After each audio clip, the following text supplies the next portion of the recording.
Welcome to the Center of Self Enhancement. We're excited to have you all here. Just as a housekeeping item, all of the people outside will actually be engaging in conversation. We do want you to know that we are deeply apologetic that they cannot all come in, but to practice social distancing, we have to make sure that we keep you guys spaced. Can you please make sure that your phones are off at this time?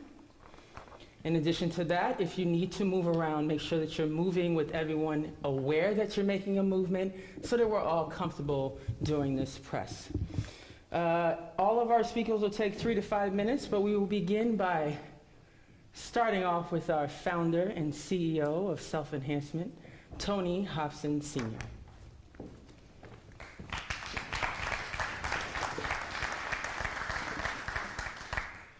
Again, let me just add my welcome. I just want to do a short welcome bit. First, I want to just say thank you to Lieber Ford, who is the COO here at Self Enhancement, for kind of stepping in at the last minute and emceeing this for us. We really appreciate that.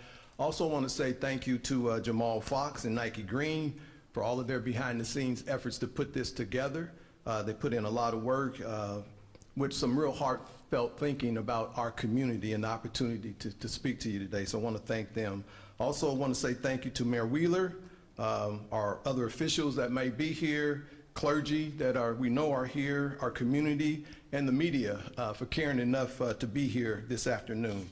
So welcome, as Lieber said, to the Center for Self Enhancement, one of the few black-owned businesses and black landmarks left in inner Northeast Portland. That's another whole subject matter that we could talk about, actually. Over the past few days, we have experienced much pain and disbelief. We have peacefully demonstrated at Peninsula Park and peacefully demonstrated at Pioneer Square, and we have shared our pain through that process. We have also witnessed riots that cause even more pain, and a press conference with broad representation that eloquently shared their pain and discussed over the recent events of George Floyd and the riots. Our goal today is to get beyond the pain and speak directly to black people about moving past our pain, recognizing our purpose, and creating a plan that we can control and implement in the future. Again, I will be back later to speak. At this time, again, just welcome and thank you for being here. Lieber?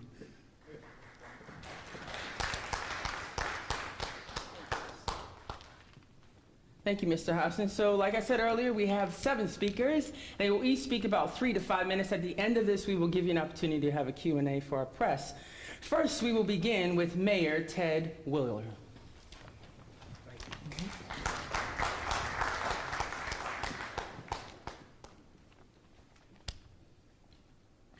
Well, good afternoon, and thank you for inviting me to stand with you today, particularly when the black community is in deep mourning for the lives needlessly lost to police violence.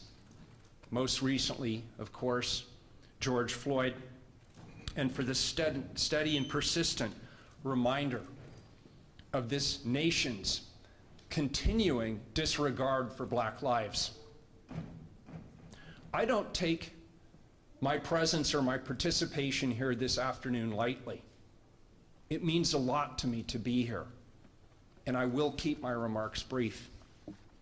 But first, I'd like to take a moment to acknowledge the many difficult but necessary conversations I've had with friends and colleagues and many partners in the black community. I want all of you to know, without any doubt, that I understand the significance of the moment in which we all find ourselves right now.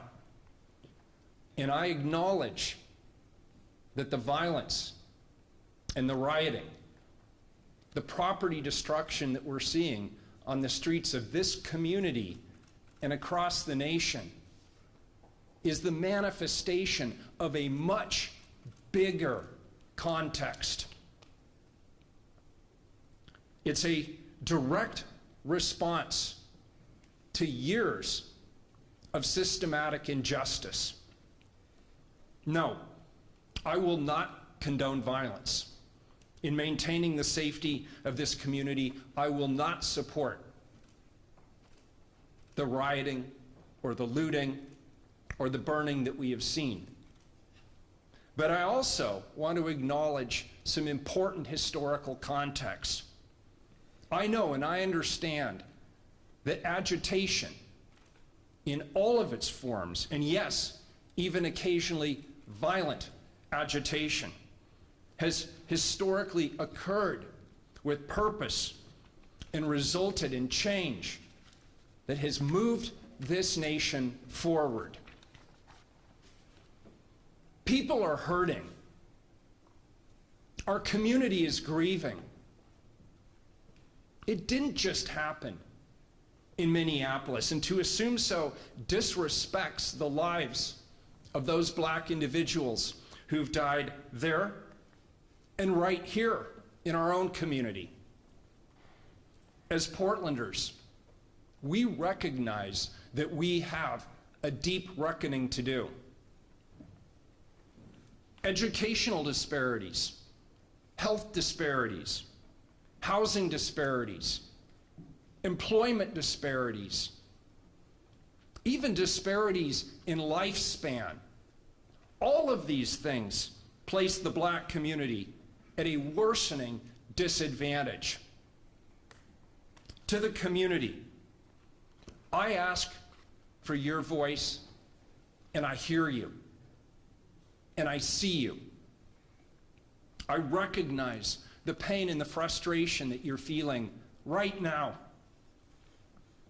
What is abundantly clear to me right at this point as I stand here as your mayor is that the terms of forgiveness cannot come from the entity that inflicted the wrongdoing in the first place, which is why we must center the black community.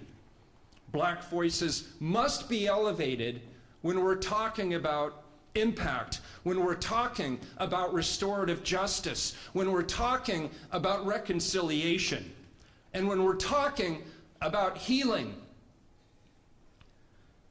Today, we're surrounded by many leaders in the black community, and all of you here are leaders in one manner or another, and we're standing together, and we're calling on all of us to do more and to do better. We've been in crisis, but our government has been too slow to act, too slow to respond. Here in Portland, that means me as mayor. I need to do more. I need to do much better. And going forward, I'll continue to work with the community to develop anti-racist policies and vetting recommendations from civic groups like those represented here today who have been engaged in this work. And I recognize that that in and of itself isn't necessarily enough. But it is another important step towards unpacking and dismantling the systematic history of racist oppression right here in Portland and all across our nation. And we will, no matter how long it takes, we will do so that all of us, and most acutely our black community, can feel safe, can be heard, and be valued. We need accountability. We need justice. We need you. It's not acceptable to rest this responsibility on the shoulders of the black community, which has been doing this work for decades. And I know some of you in this room who have been doing that work for decades. And I cannot tell you the sense of awe and the sense of respect and the sense of love I feel towards you for having taken that mantle upon your own shoulders for all of these years. You have earned the opportunity to step back and enjoy respite while people like me take the responsibility on our shoulders and continue to work with the community and for the community in this important cause. Now, many of you in this room know me, and you know that this does not always come as naturally for me as I'd like it to. As a white person, I understand that I have privileges that other people do not. And I know that I speak on behalf of a power structure that has excluded and worked against the interests of people of color for too long. I am committed to using my privilege to end the long history of injustices wrought against people of color in our community.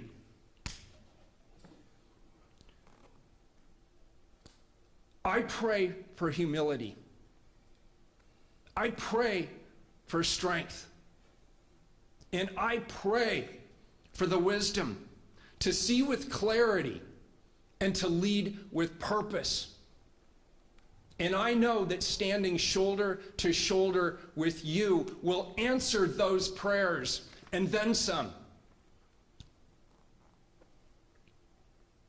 There may be times when I don't communicate with clarity or even with the sensitivity that the moment calls us to exhibit.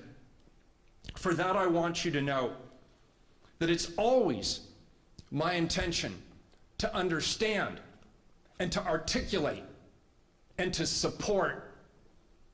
I won't always get it right, but I will always do my best. And no matter what, I'll be standing with you.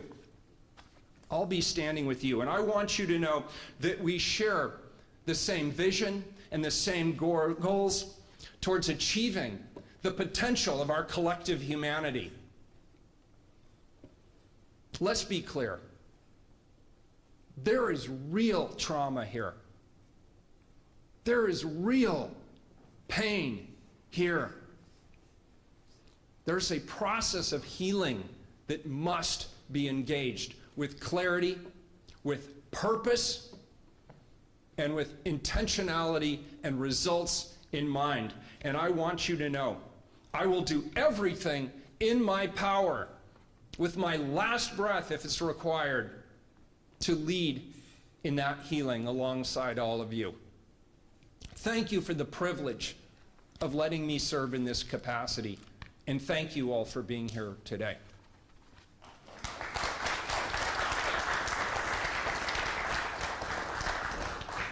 Thank you, Mayor, for that promise and commitment. Next, we will have Mr. Ronnie Herndon, Director of Albina Head Start.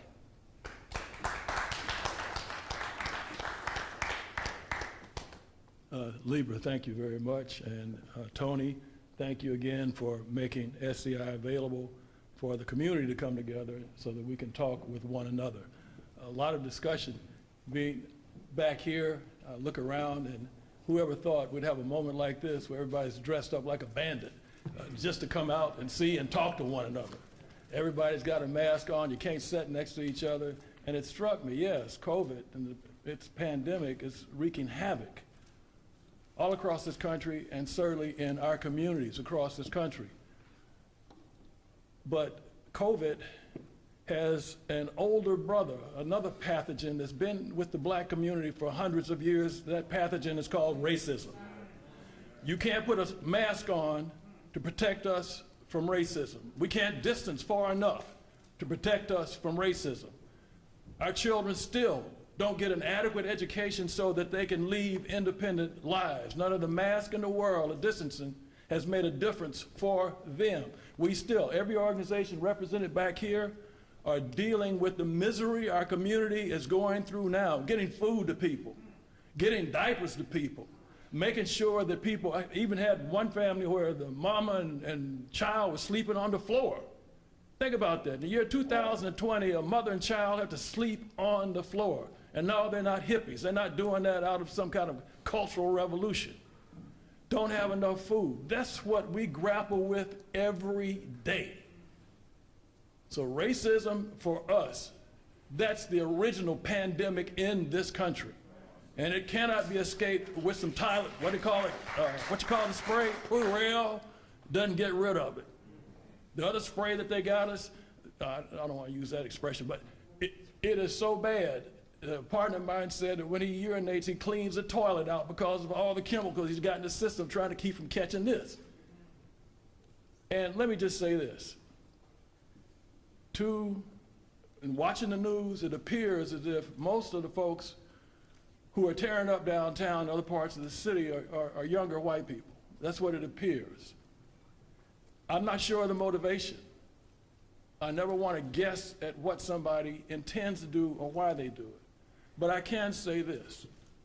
If somehow you think that doing that is a way to express your rage at what may have happened to you or your friends, it's ineffective. If somehow you think that tearing up is going to help black people, you are sadly mistaken. Please don't think that you're doing us any favors by tearing stuff up. We have been the victims of that ever since 1619 when that slave ship arrived. We've had our communities, mobs tear our communities up before. We've had our schools burned down. We've had our churches blown up. So when you think that somehow going out and destroying property and stealing, that's what it is, ain't looting, it's stealing, that you are helping us, you are sadly mistaken. So whatever you do, I know us and all the other speeches that are given here today will not change the minds of most people who are doing it. But I caution you, please look at history. In several of these instances, the people who jumped to the front of the line, you find out later on that they were paid to do that. I'm not making this up. They were paid to do that. We used to have the same thing here in Portland when the Black United Front would have a demonstration. There's a group of so-called white radicals who wanted to run to the front of the line with their little hammers and sickles and banners. We took them down. I mean, ushered them off to the side. Politely ushered them to the side. So please get that part right. So for those of you who think that somehow those who run to the front of the line and talk about breaking this and breaking that they're doing that to help black people, not at all. So I just want to end by saying we've been through this before. As a community, we've seen this pandemic before. We've gotten through it by holding hands and working hard together and believing in a better day. And we fight every morning, along with you, to see that better day. Thank you.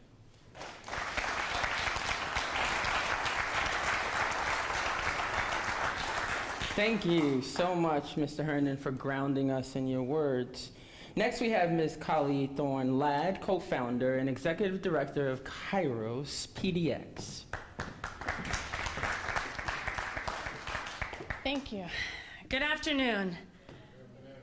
As I thought about my remarks this morning, all I could see were my children, my 8-year-old son and my 11-year-old daughter, and the wondering of what does all of this look like through their eyes.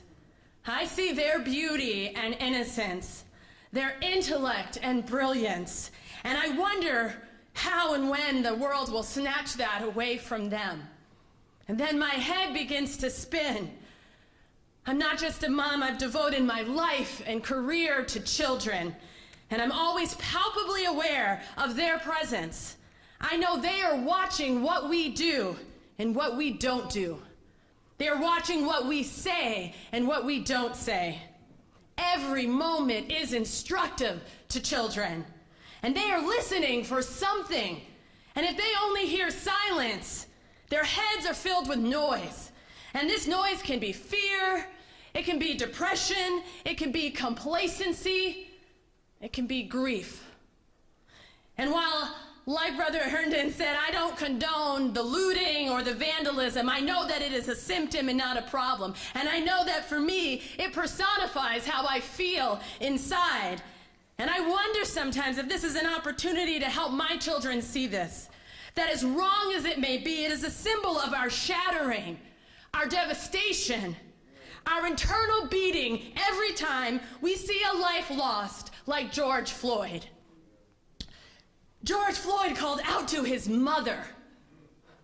His cry reaches the heart of all of us moms. And we see our sons and daughters, and we are in shambles. But I do think there is hope. And I think there is hope because I come from a people who carry hope across generations. A people who, despite devastation and terrorization and oppression, have written spirituals that lift this whole nation up in hope. A people that have strengthened the very fiber of our being, even when forces are taking away our breath. I also think there is hope because I study neuroscience and psychology and child development, and these things tell us we can create a new narrative. But as mothers and fathers and educators, we have to be intentional. It does not happen by chance. Our brains are incredible, miraculous things that can be wired and rewired by the words and actions that we do. They call this neuroplasticity. And the science tells us that our children are not born hating other children or rendering certain people invisible. This happens over time. Every circumstance is a data point that forms an idea. Watching a black boy in preschool get kicked out of class repeatedly is a data point. Pretending as though the founding of our country did not come at the hands of genocide is a data point. Silence in the aftermath of killing is a data point. And these data points form ideas. And these ideas form schema. And this schema dictates behavior. We are developing racist schema and reinforcing racist ideas in the minds of our children when we fail to talk to them about racism, when we fail to tell the truth about history, when we fail to point out injustice, whether it is overt or covert. You see, when we put children in the center of our lives, our comfort or discomfort becomes less important. Our words today can save lives tomorrow. Our children are the souls we'll send into a time that many of us will never see. When we are stressed, what's inside comes out. When Amy verbally attacked Mr. Cooper watching birds in Central Park, what was inside of her came out. Let that be a lesson to us all. But what was inside of Mr. Cooper also came out. Let him be an example of what happens when we build in our children the moral character of calm and grace and forgiveness, even when our lives are being threatened. The neuroscience and social science tells us that diversity matters. As human beings, we dehumanize what we don't know. We fear what we don't understand. Our brains will rely on the data derived by sound bites and stereotypes instead of facts when we don't have real people of different races and backgrounds in our lives. My friend Toya Fick wrote an op-ed in yesterday's Oregonian about the importance of retaining teachers of color. And I just thought, oh my goodness, this is so well timed, because this is something that we can actually do right now. This is a way to actively combat racialized violence in our schools. When we do this, we make our schools safer for our black children. We break down fear for our white children, and collectively, our children get one step closer to seeing the humanity of one another. And this is everything, because I believe that when a white child can see the humanity of my black son, it becomes much harder to crush him with their knees. Diversity is not just anti-racist, it is humane. The list can go on, but I will stop here. Let there be no question that there is something that we can do right here and right now to change the course of history, and I believe it lies with our children. It lies with the roadmap we are building in their brains every day. It lies in the ways that we wire and rewire their brains.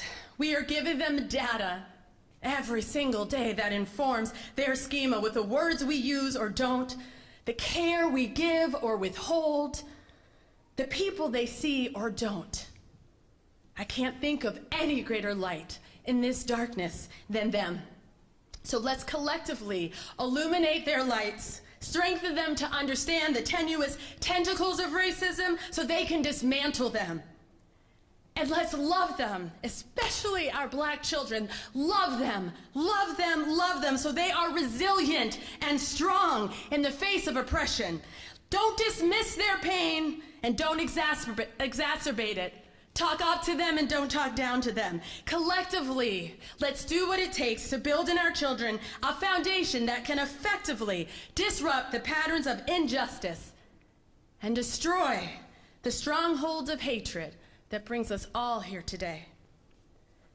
Children, I do believe, are not just the future. I believe they are our greatest hope. Thank you.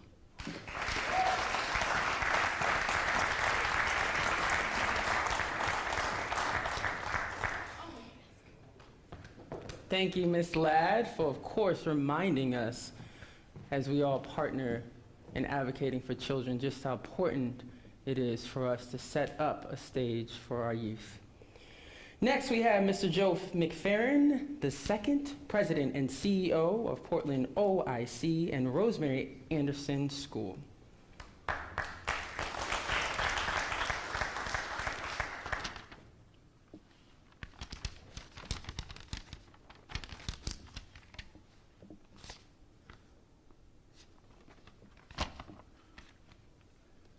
Thank you, Libra. I can't believe that I've been selected to go after Mr. Ronnie Herndon and Kali, but I'll do my best. So, good afternoon. I'm honored to be here with you today to share a few thoughts about how we might begin to help our youth and families in the African American community while in the throes of the disparate impacts of COVID-19 and its health emergency. And now, the recent incidents here in Portland and throughout the United States stemming from the outrage and anger of the murder of George Floyd by the Minneapolis police. In 1974, as a 5-year-old kid living 2 blocks from here, my family went through a similar experience when Portland police shot my uncle, Ricky Johnson, in the back of the head. So I know a little something about this type of pain. Before COVID-19 hit and before the George Floyd killing, the African American community struggled to be equitably treated by systems designed to help and protect.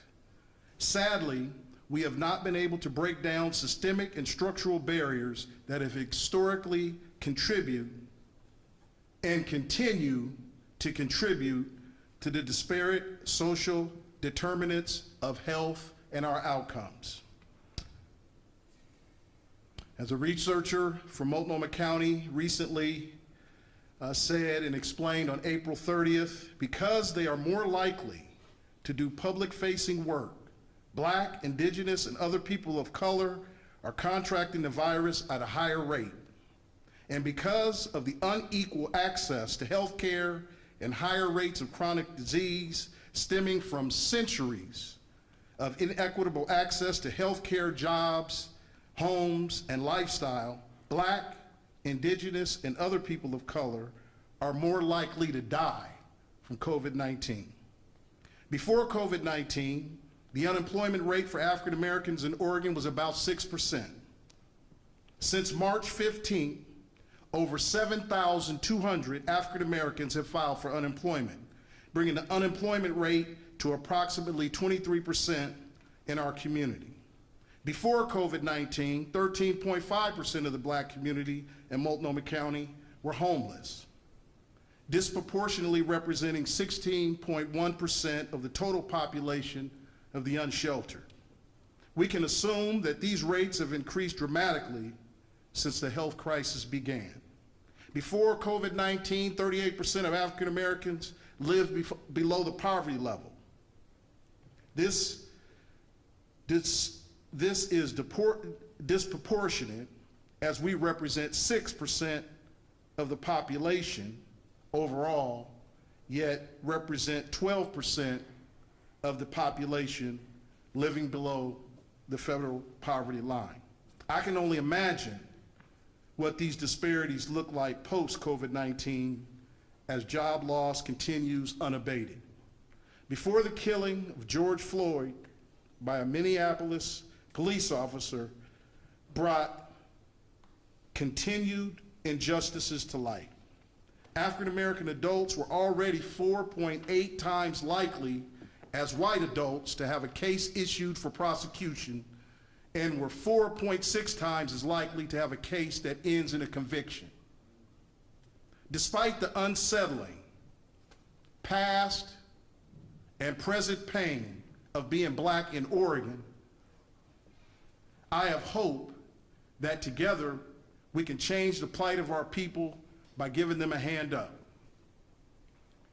Although the circumstances are shameful, sad, frustrating, and horrific, there remains an opportunity for us to continue to work together towards change and reducing COVID disparities, especially economic disparities, and this will give us tangible and a present opportunity to make change. I am so excited about working with my colleagues here on the platform and other community-based organizations in the audience, elected and public officials, private corporations, large and small, to create a robust employment, training, and placement opportunities as we begin to reopen Multnomah County, where African Americans from ages 16 to senior will have the opportunity to get back to work. And so, despite the circumstances, I am looking ahead. I am excited about my work with the Mayor's Economic Task Force to ensure that African Americans in the community gets the intended support and the benefits from the CARE Act's funding allocated to our city. And despite the continued fear and oppression, and indeed because of it, I'm excited that African American school-age youth will have an opportunity to participate in summer school and summer paid internships with the support and collaboration with the City of Portland, Multnomah County, and local businesses. In closing, to parents and guardians in the greater African American community in Oregon, all of us are hurting. It is critical that we work together and we redouble our resolve to do so. Although I look around today and this week and see a shameful, sad, and frustrating world, I see the light and hope, and I ask that you join all of us, we all work together on this path forward together. I look forward to being a part of the solutions for our community, and thank you for giving me an opportunity today to make a few remarks.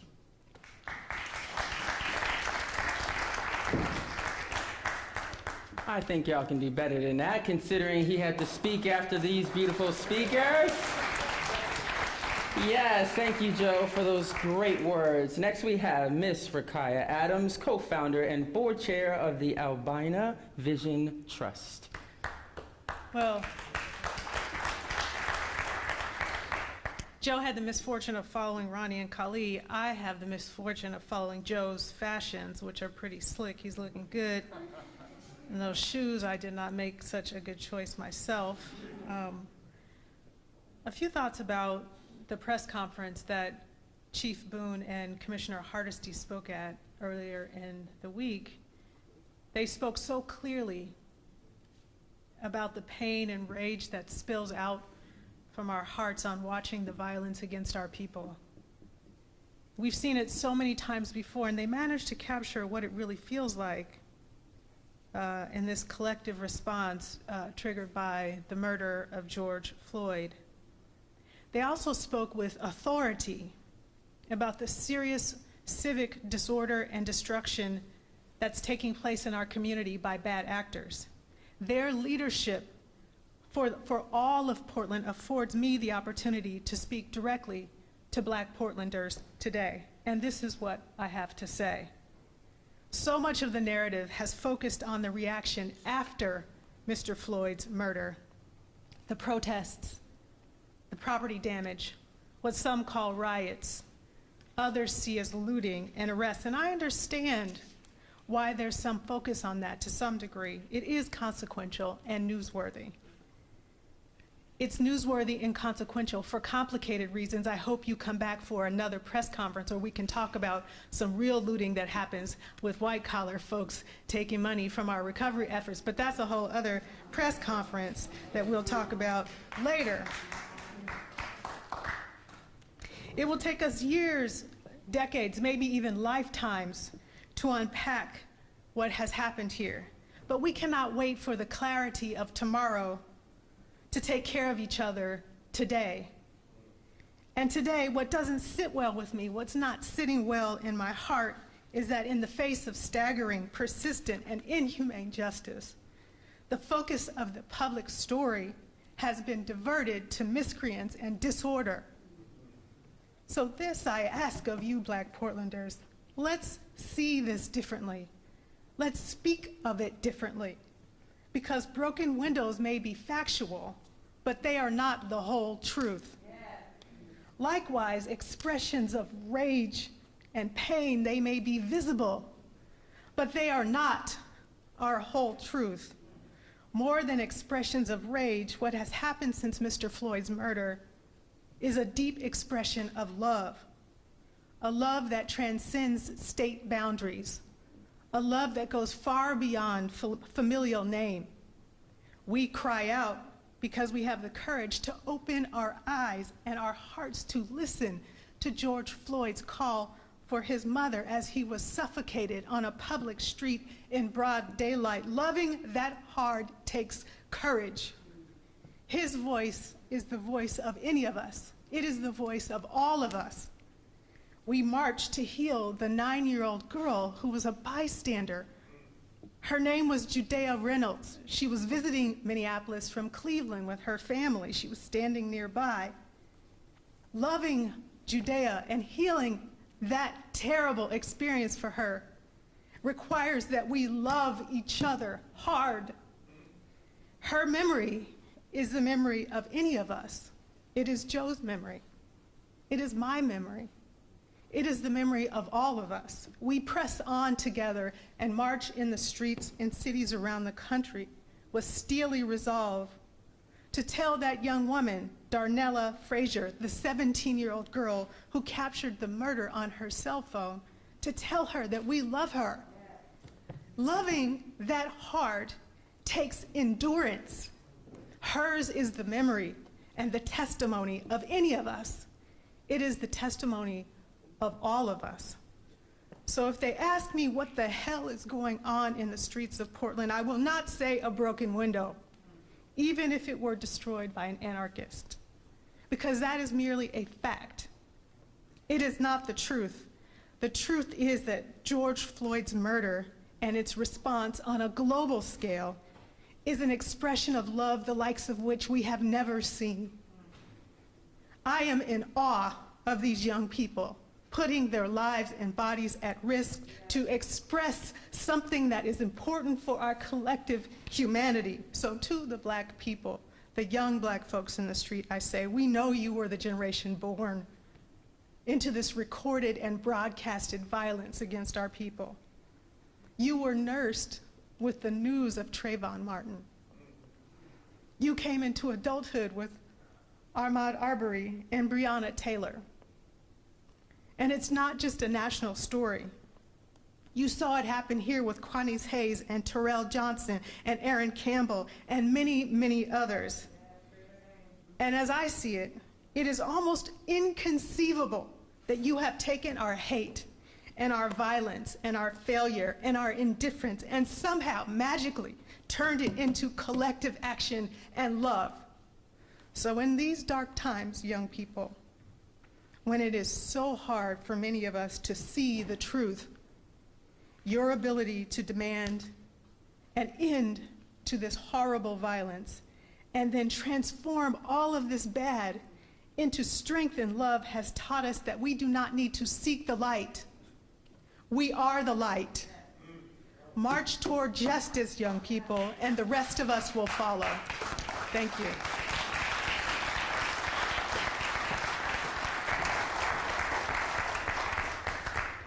Thank you, Ms. Adams, for that truth serum that we all often need. Next, we have Bishop C.T. Wells, Senior Pastor of Emmanuel Church, Portland, Oregon.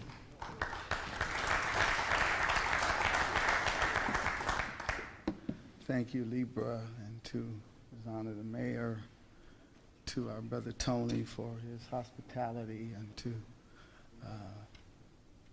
now I have to say that we didn't properly introduce Brother Ronnie Herndon. He is affectionately known in our circle as Uncle Ronnie. So you need to, if you'll do me the honor in addressing him properly, I would appreciate it. To Forqaya and to Joe and to all of you that are here today, Brother Tony, everyone that is here today, Kylie, and to all of those that labor and work for the betterment of our city, I would like to ask every pastor and every faith leader if you would stand so that we can acknowledge you again, every pastor and every faith leader. Thank you so much. You are the standard bearers that serve our people and minister to our people on a weekly basis. And so you certainly have our prayers and our support, and we thank you for your leadership. This morning I awakened with two images that came to mind. The first, after having kind of been up all night and thinking about this moment that we're in and the difficulties that we face. And as propagators of the gospel, you often try to determine what you can say and what you can do to mitigate the pain and speak the truth. Now more than ever, there's a need for a prophetic word that comes from the mouth of God that speaks and quiets the fears and brings clarity and truth. And so this morning there were two images that came to my mind. The first image is an image of our dear brother Floyd, and it's affixed on the Berlin Wall in Germany.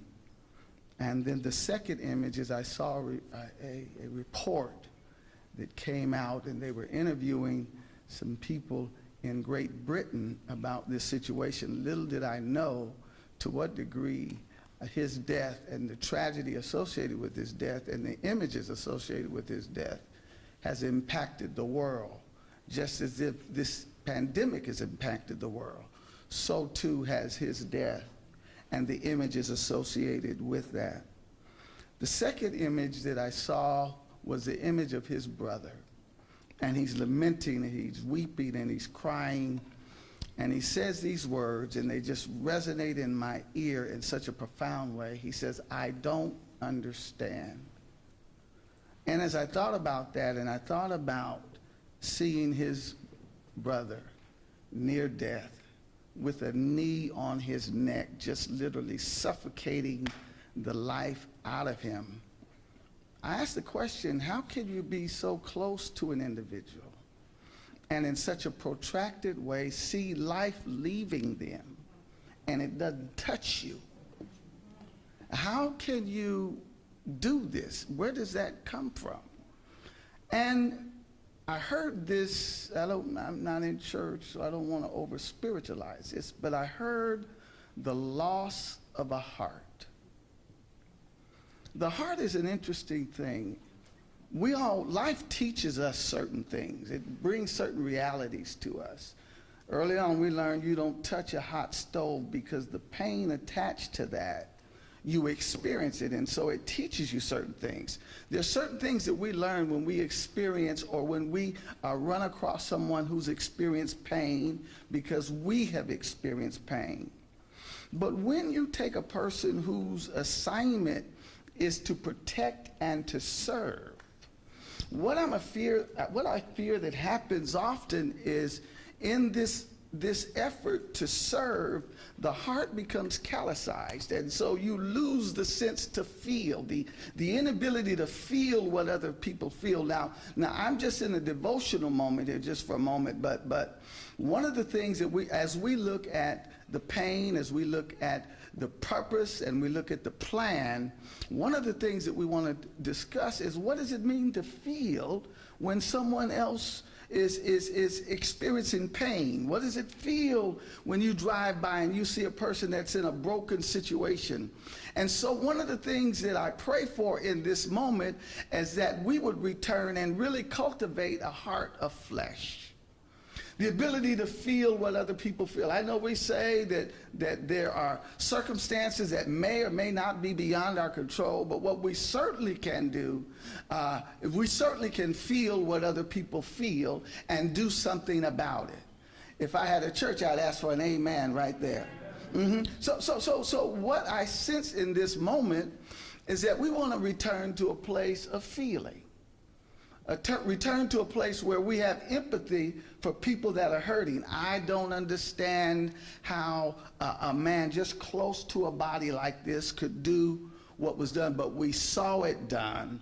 And so what my prayer is that for us, that we would regain a sense of feeling, a sense of knowing what it is like for people to experience brokenness, what it is like to experience pain and misfortunes. And so one of the things that we're doing and we're excited about this is that here on next week, Brother Tony will talk more about it, on next week we're going to be doing testing. We're deciding we're going to make a difference in our community. So you'll be able to come here, I believe at no charge, and he can talk about that, and you can get testing.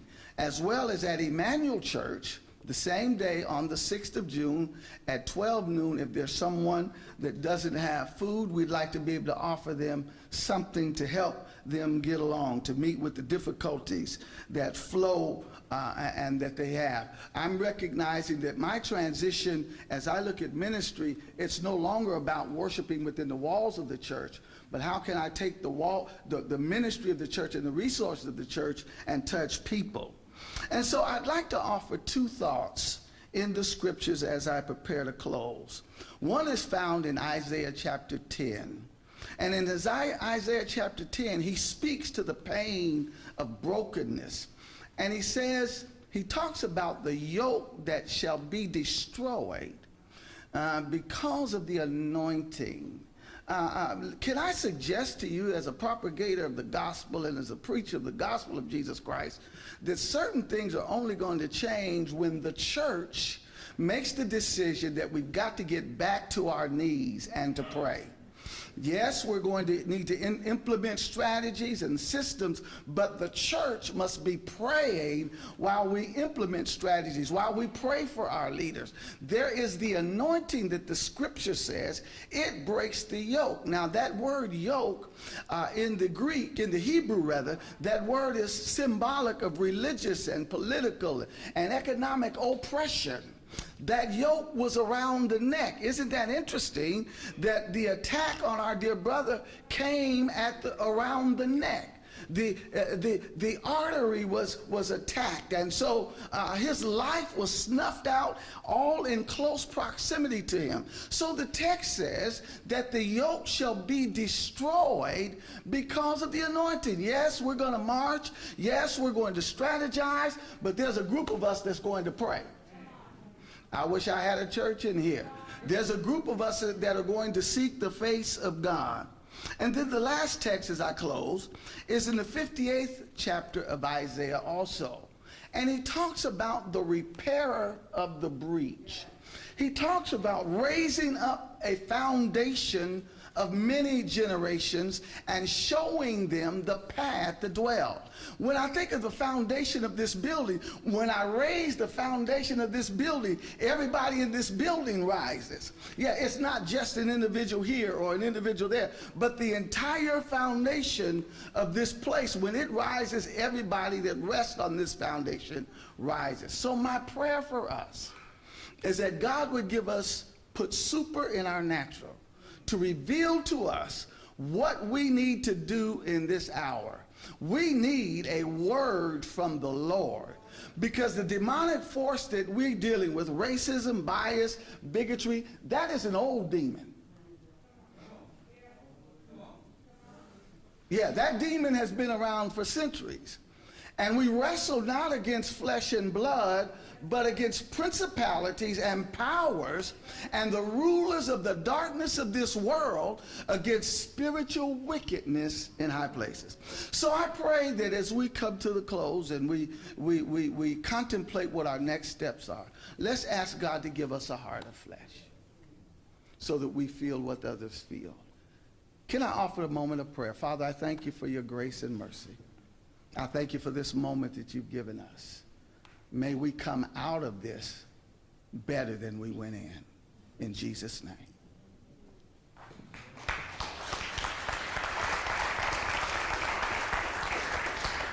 Thank you, Bishop Wells, for reminding us about feelings. Before we bring up our last speaker, I just want to recap some of the things that have been said. We've got some promises from our mayor. We're reminded about the grounding of racism. And then, of course, we're also reminded about what we do for youth. Statistically, we've seen some things through Mr. McFerrin. Truth Serum came out here, and then we just were reminded about feelings and the uplifting of foundation. You are here at the center of self-enhancement, where we are uplifting and prioritizing the voice of Black leaders. Now you will hear from our founder and CEO, Mr. Tony Hobson, Sr.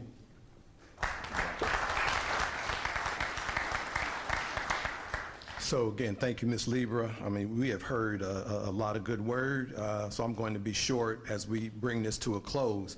And as we said in the beginning, this was a message to Black people, our Black community. So what I want to say to our Black community is to not be distracted. The George Floyd murder, the riots, are a painful, painful distraction that moves us away from the plan. These distractions are moments, but what I think is that we really, really need a movement. Not a moment, but a movement. We spend a lot of time on these moments, but we have not consistently put together another movement. A movement that is consistent and sustainable. A movement that requires a unity of purpose and an implementation of a plan that educates Black children, a plan that provides jobs and support for Black businesses, a plan to house the haves and the have-nots, and a plan to get health care to all that actually need it. We can't legislate how people feel about us, and we can't legislate what people think about us, but we can legislate how we hold people accountable for what they do to us. Just a little justice can go a long way towards healing. But recognizing our own Black leadership, our Black wealth, our Black courage, our Black survival, and our Black creativity can also be healing. Black people, let's just do us. We need to vote. We need to fill out the consensus paperwork, support Black businesses, hold Black leadership accountable, and we need to put personal feelings aside and engage Black unity of purpose as one. As the bishop said, we can start that purpose on June 6th. The first purpose that we ought to be concerned about is staying alive. COVID-19 did not stop because we became distracted. The county and OHA, in partnership with Self Enhancement, Inc., will be providing COVID-19 free testing for black people. Now, this ain't happened nowhere else in Oregon. Free testing for black people with symptoms, and those who may be asymptomatic can come and go through the testing protocols again on June 6th. We will be providing more information about this and the logistics and the structure of that testing early next week. So be in touch with us. We are expecting a lot of folks that have just been waiting, and we know that it's disproportionately impacting us, and we know that there's a lot of asymptomatic folks walking around out there giving it to other folks and just have not been tested. So our first plan should be how to stay alive and healthy. Our second plan should be engaging in our unity and purpose in the planful areas we've talked about here this afternoon. And lastly, we should continue to apply pressure on the mayor, the city, the county, and the state that equity becomes more than a word, it actually becomes a reality.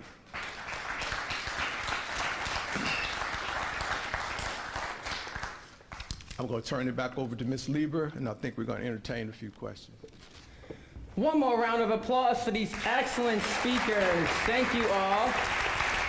I want to take a moment to recognize outside there is a wonderful conversation happening. As we're in here having this wonderful conversation, there are people having a peaceful conversation about solutions and action that we can do to move forward. I think it's important that we recognize that we have black leaders here who have come together to make sure that we have an answer. So one more time, give them a big round of applause.